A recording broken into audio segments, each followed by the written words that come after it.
Hello everyone, this is Marathon Films here with another movie review on a very old classic 30s film, and that is King Kong, released on April 7th, 1933 by Merian C. Cooper and Ernest B. Schoedsack. Now, these directors have been collaborators ever since the late 20s into King Kong, and they also did films later on, and then they separated and did their own films with other collaborators like John Ford and Howard Hughes. But there are two films from my book I read in my film history class off of the textbook Film History by Thompson and Boardwall, is that they made both Grass and Chang, both made in the late 20s, and then after the successful releases of those films, they were able to make King Kong. Now, when King Kong was released, it made $650,000. Now that's kind of low to like today's standards, but back then it was the height of the Great Depression, so $650,000 was a lot back then during the Depression times.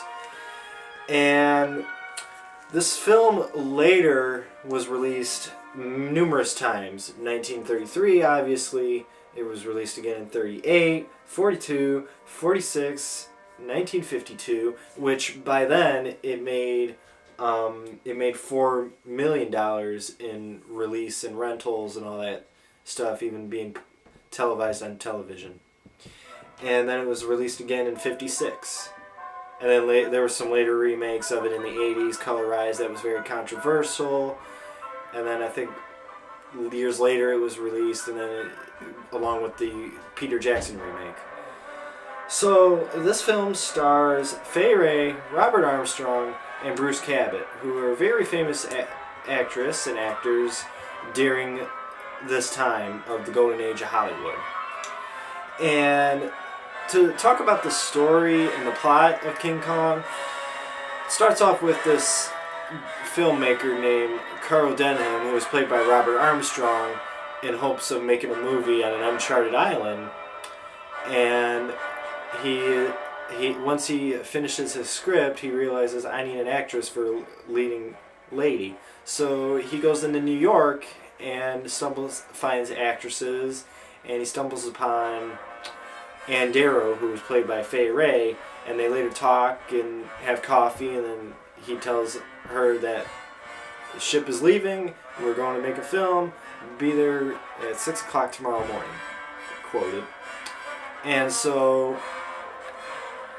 the ship leaves New York Harbor, voyage to this island, and they arrive. Once they arrive at the island, it is covered in fog, and they can't see a thing until they hear drums, and then once later the next day the fog lifts, and they see Skull Island, which is the name of Kong's home.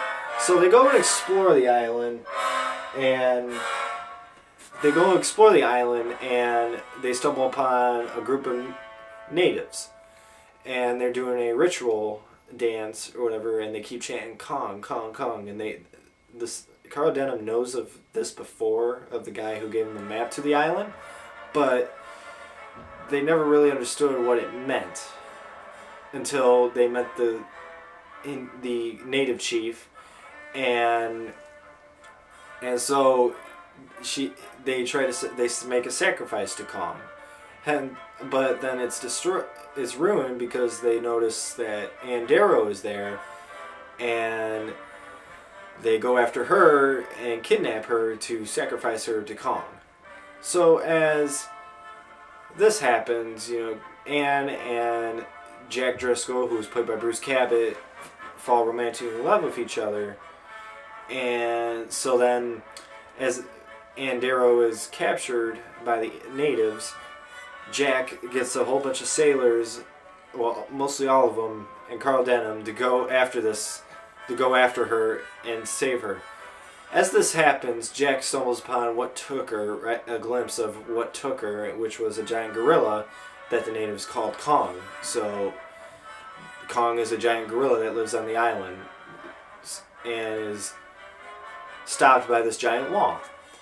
So as the men open the gate of the wall to go and search for her, they go after the gorilla and Arrow. And while they're on this trek through the forest, they notice many things. They notice a Stegosaurus. They notice a Brontosaurus who kills about 4 or 5 of them. Don't remember. And they stumble upon another creature which was in a deleted scene that I will get to later. And they meet Kong but get shaken off the log and fall to their deaths. So Jack is the only one left that has to go and save Anne as she encounters a fight between Kong and a T-Rex. And Jack is on their heels trying to save Anne. But and then Kong takes her to his lair and he fights a Plesiosaurus, I believe. Or Elasmosaurus, excuse me. I'm sure that's the right one. But anyway, and then he takes her up to her lair, examines her, and she gets attacked by a pterodactyl. Kong and the pterodactyl fight. Jack saves Anne, and Kong is on their heels all the way back to the main gate. And once they make it to the gate, Kong is right on their heels, and they shut the gate, and the natives come and help the sailors try to stop Kong from breaking through the wall. But as many of them, like 40-some or so, try to stop Kong, he manages to break the gate and rampages through the village. And as this happens, he kills many natives in the process and destroys most of the huts, and stomps on most of the natives and so forth. And then as he reaches the sailboats of where the sailors are, Kong is struck down by a gas bomb and is shipped back to New York City. And as Kong is back in New York in chains, he is put on a Broadway show and known as Kong, the Eighth Wonder of the World. And he gets startled by the cameras and he goes berserk, gets loose in the chains, and goes on a rampage after Anne. But her and Jack end up in a hotel, and then Kong climbs the roof thinking he found Anne, but instead he found another woman who he drops to her death, and then finally finds Anne and takes her away. And as he's trekking through New York City rampaging, he destroys a subway in the process and climbs a building and heads towards the Empire State Building. And once he climbs all the way to the top of the Empire State Building, he fights I think 6 biplanes and is shot down and killed. And then Kong dies at the end, and we get the famous "It wasn't the airplanes, it was Beauty who killed the Beast" line, and then it's over.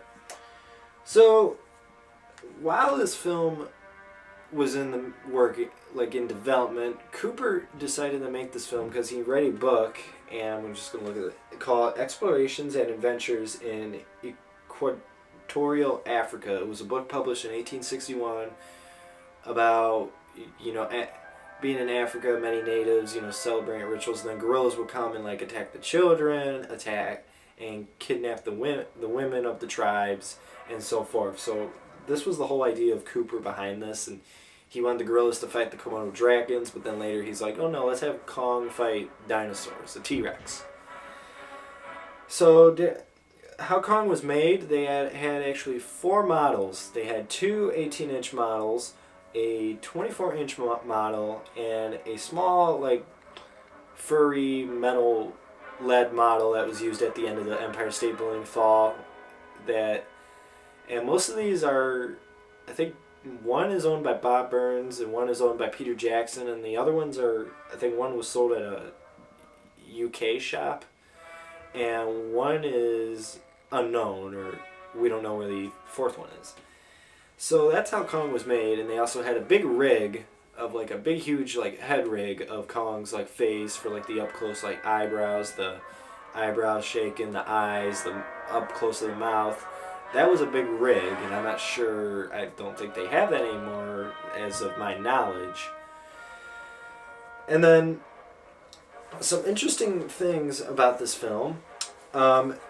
Stop motion animation was the biggest thing and this was the movie of its time to use full stop motion animation throughout the film. Like we get Kong versus the T-Rex, we get the Stegosaurus charging the men, we get the Brontosaurus, walking on land, and we also get Kong and the Pterodactyl, as well as the Plesiosaur, as well as Kong attacking the subway, and him on top the roof of the Empire State Building.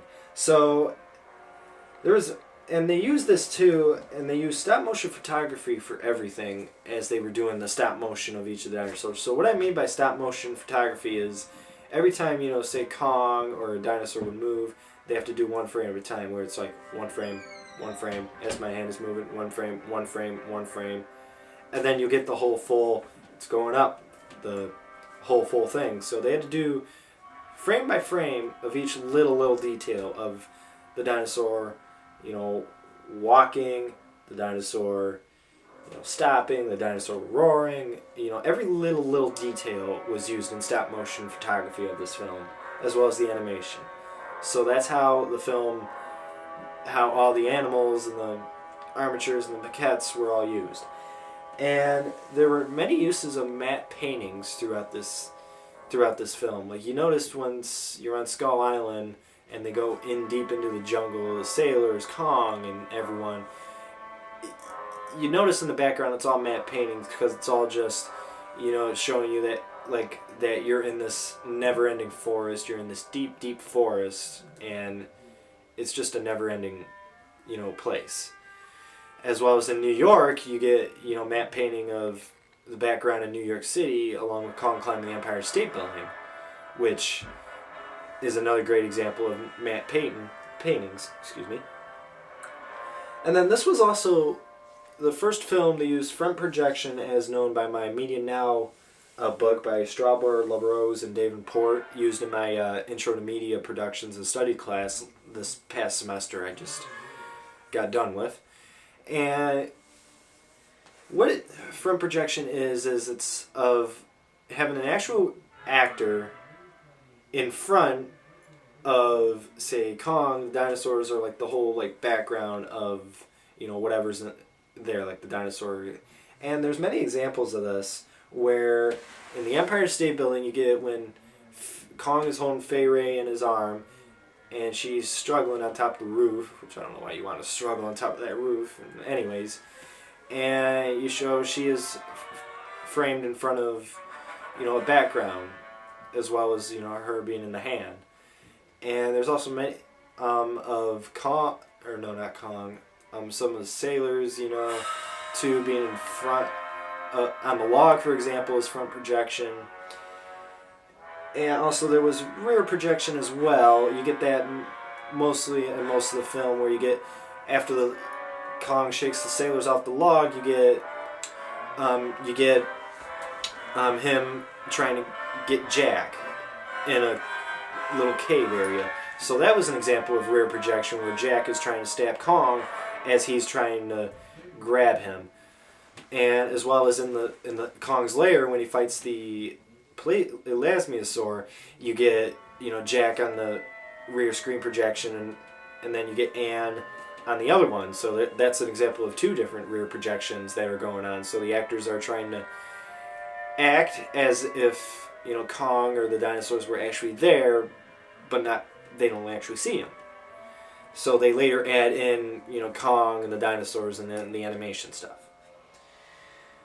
And another interesting fact is when you watch the film and you notice right after the Brontosaurus kills one of the men off of the tree, you notice they keep running and then realize, okay, they're way past the Brontosaurus and they're on Kong's heels, and then you see them just running through the jungle like madness, and you wonder as you watch the film, you're like, what the heck is chasing them? The Brontosaurus is gone, it left, and they're after Kong, and then Kong later hears them and running fast as they can, the sailors, through the jungle. And then once they get to the log, you see, Kong's on one end, and you're thinking well, why can't they just go on the other end of the log? And instead, they get shaken off and, die in the chasm. And you just see them fall to their deaths. They're dead. That is not true. 4 sailors survived, and I'll get to that in a sec. What they are being chased by is actually, they originally were going to be chased by, in the original art paintings of with the Kong concept, it was going to be an Arsenial that was chasing them through the forest up into the log and stopped them from going the other way. But instead, later it was told that, according to Peter Jackson and some other people that are big in the King Kong, it was told that they were chased by a Styracosaurus, because later on Peter Jackson found an actual Styracosaurus mold maquette armature from, I believe, King Kong, as well as they used it in the sequel Son of Kong. So what Peter Jackson and a couple film buffs of this film did was they recreated what's called the Lost Spider Pit sequence along with the Styracosaurus sequence.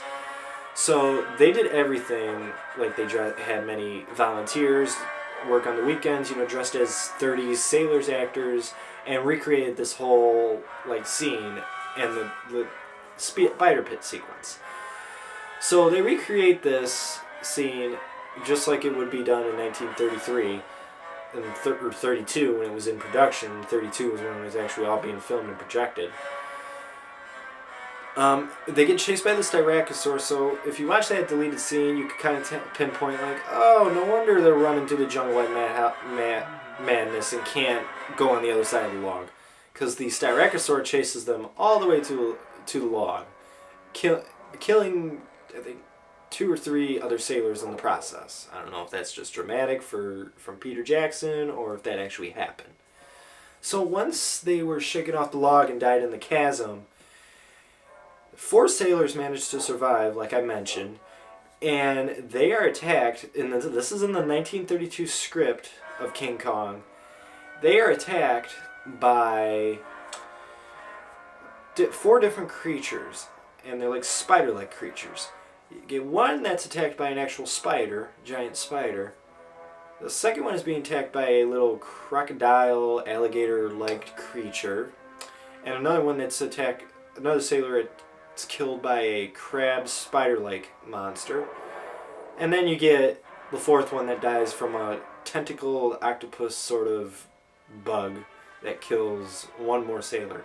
So this was later, influenced and later put into Peter Jackson's remake in the 2005 King Kong, where he took that scene with more actors, more creepy bugs, and it's just a creepy scene. But yeah, that was the whole reason why there was a secret scene in there. There's many other scenes that were in the script that never made it to the film. Like there's a scene of the sailors fighting 2 Triceratops fight Kong. Kong fights 2 Triceratops. There's other scenes that are lost that are never recovered other than the spider pit sequence. So, and then most of those scenes are also from a test footage and also from an original story that Cooper wanted to make called Creation, which was about sailors crash landing on a dinosaur island and try to escape the island. So that was another reason too why King Kong was made. Most of the dinosaurs used in Creation were used later in Kong. So the next thing I'm going to talk about is the score, which is being played right now.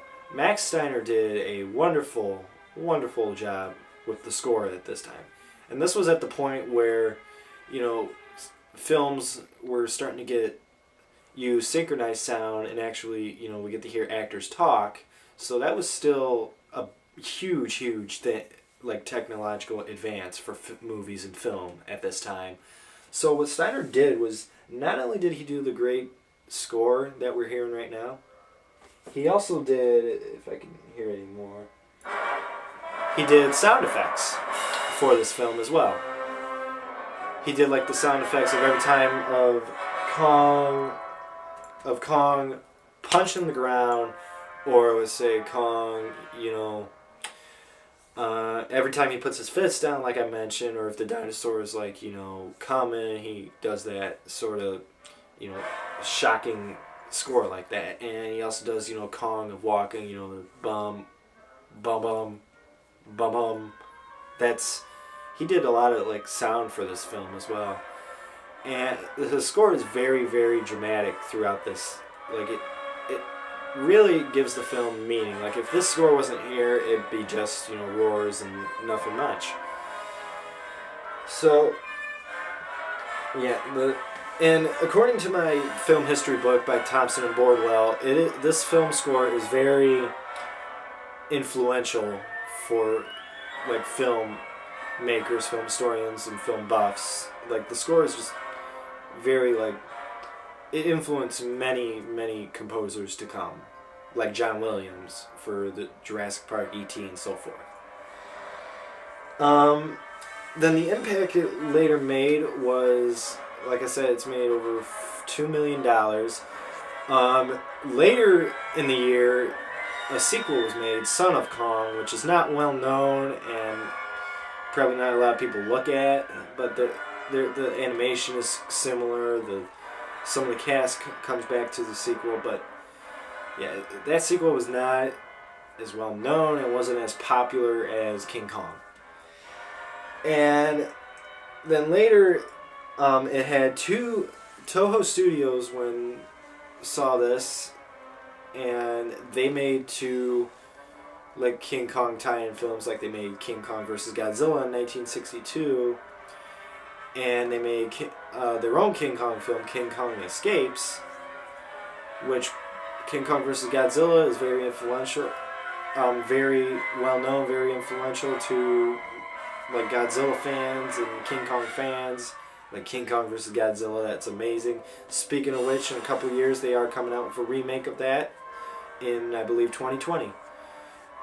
And this King Kong also, there's a 76 remake by Dino De Laurentiis, a producer, and directed by John Gillerman. It was remade by Peter Jackson. And as well as go back to the 76 remake, they made a sequel, King Kong Lives, which is like horrible, just my opinion, horrible film. Not very known, not out there like most of the other Kong films, but yeah, it's not that great. And again in it's 20. Yeah, early this year they came out with Kong Skull Island, which is a reboot of the whole King Kong story. Well, not story, but the whole movie itself, which it pays a lot of homage and great dedication towards this original 1933 film, Kong Skull Island. And then later they're supposed to have Kong vs. Godzilla, like I mentioned. So, again, just my opinion, King Kong, the original 1933 film, is, quote-unquote, as most filmmakers in the documentary say, it is a masterpiece. It is a great example of special effects used at the time before digital. It was a great example of score. It was a great example of animation, projection, rear and front projection, and so much. So I've known King Kong ever since I was five, after I was in the Jurassic Park. So I would say King Kong has been very influential to me, and I'm sure it's been the same towards many other filmmakers and film buffs and cinematographers all around. And like I said, I got the 2-disc DVD, and I highly encourage this one other than just the single disc, because there's tons and tons of special features on here that is just not only talks about King Kong, but it talks about Merian C. Cooper and Ernest B. Schoedsack's, it's hard to say his name, Ernest B. Schoedsack's lives to get their own separate lives, and then when they came to do King Kong, and then what they later did afterwards, like Cooper did, I believe, The Three Godfathers with John Ford, and he did Mighty Joe Young. And Schoedsack did other films, I just can't think of them on top of my head at the moment. And Cooper and Schoedsack, I believe, did maybe they did Flying Down Rio, I don't remember. But a musical. But again, the 2-disc I highly recommend because there's so much info to know and information and every little detail about this original 1933 film, as well as the impact it had later on. So that is my review on King Kong, the original 1933 film. Please tell me what you think about King Kong. Please leave a comment, like this video, subscribe to my channel, Marathon Films, and tell me what has this film impacted you. How's this film like just a great example of film itself and film history? And just leave a comment and tell me what you think about King Kong 1933. And again, this is Marathon Films. Please subscribe to my channel.